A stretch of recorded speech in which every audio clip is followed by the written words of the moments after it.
A cabin filter and a 2022 Toyota Corolla.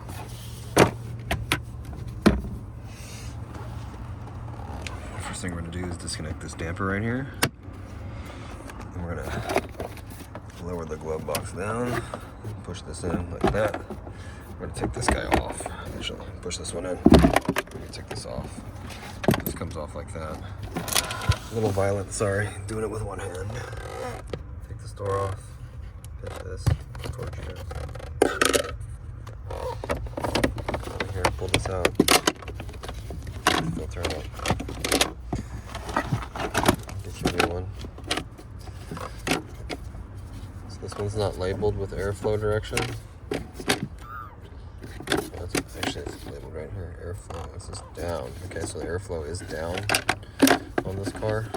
Usually is with most of them. Put this in here. This is a little hard to do right here. You gotta get this piece right here right. Squish it all in there like that. Alright. Put this back in here. And you gotta make sure that you get this thing in correctly.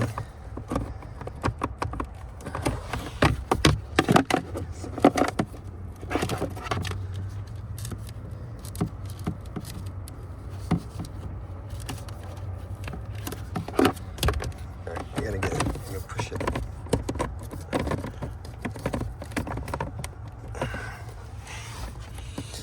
All the way in there. You need to have it where it has this gap here, because the door has these little feet. You put the left side in first, and then you close it, snap it on. The glove box just sits, the hinges just sit on there, it doesn't click or anything. Snap that back on there, and you're all done.